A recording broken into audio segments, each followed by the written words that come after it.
Alors, qu'est-ce que ça veut dire que tomber de Platon en Schopenhauer ou d'Aragon en Michel Houellebecq? Alors, Schopenhauer, philosophe allemand du XIXe siècle, donc là je fais un bond considérable dans l'histoire de la philosophie, mais un bond qui n'est pas sans cohérence parce que Schopenhauer s'est toujours voulu, à sa façon, disciple de Platon.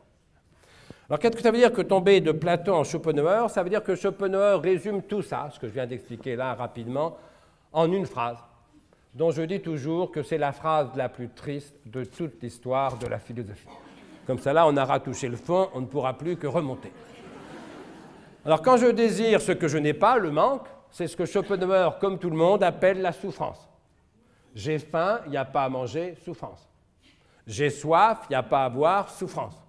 Je l'aime, elle ne m'aime pas, souffrance. Mais quand j'ai, ce qui dès lors ne me manque plus. Donc, je ne désire plus. Donc, je n'aime plus. Il n'y a plus de souffrance, il n'y a plus de manque. Ce n'est pas le bonheur, il n'y a plus de désir. Je ne peux pas avoir ce que je désire, il n'y a plus de désir.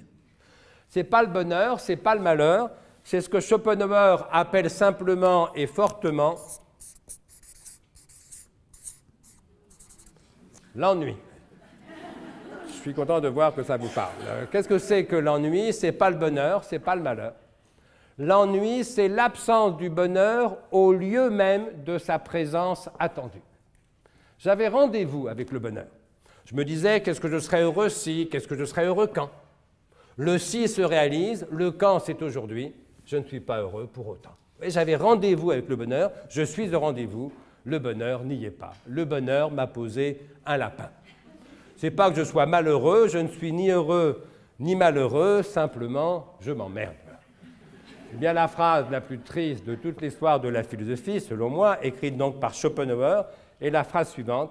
Schopenhauer écrit « Ainsi, toute notre vie oscille comme un pendule, de droite à gauche, de la souffrance à l'ennui. » Fin de citation.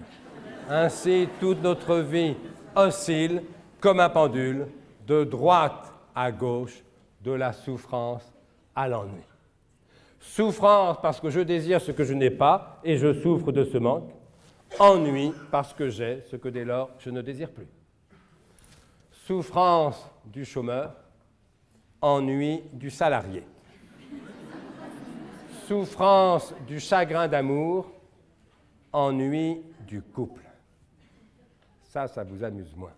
Vous voyez, l'essentiel malgré tout, c'est pas vous qui doivent le reprocher.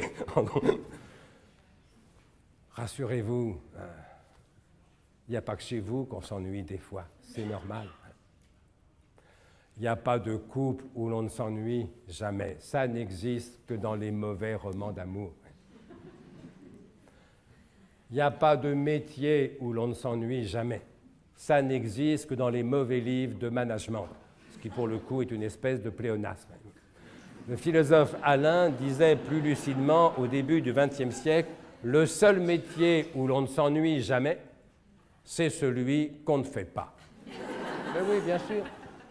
Moi, si quelqu'un me dit « je ne m'ennuie jamais au boulot », ma première action, ce n'est pas de me dire « tiens, il doit travailler aux hôpitaux universitaires de Genève ».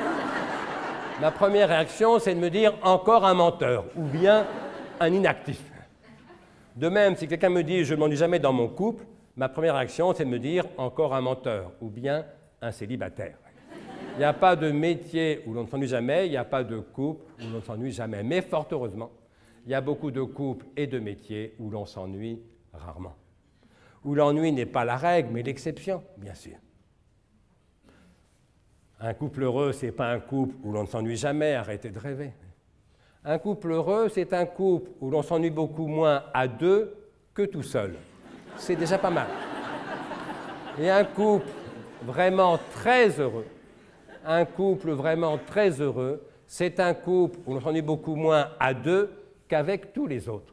Et là, croyez-moi, ça devient franchement délicieux. Un boulot heureux, ce n'est pas un métier où l'on ne s'ennuie jamais. Arrêtez de rêver. C'est parfois un métier où l'on s'ennuie moins que pendant les vacances. Ça peut arriver. C'est peut-être un métier où vous ennuyez moins que vous ne vous ennuierez pendant la retraite. Ça peut arriver aussi. Et c'est ça que Platon n'arrive pas à expliquer. Autrement dit, il y a une chose qui donne tort à Platon, peut-être une seule ou plusieurs, mais qui reviennent tout de même. Ce qui donne tort à Platon, c'est ce fait incontestable qu'il existe parfois des couples heureux. Ça met une raison forte d'aimer les couples quand ils sont heureux et de n'être pas platonicien. Ce que Platon n'explique pas, mais ça revient au même en vérité, c'est ce fait incontestable qu'il existe parfois des travailleurs heureux. Ça met une raison forte d'aimer le travail quand il est heureux et de n'être pas platonicien. Et comme ça, Platon est incapable de l'expliquer. On a besoin d'une deuxième théorie du désir. C'est plus celle de Platon, c'est celle de Spinoza.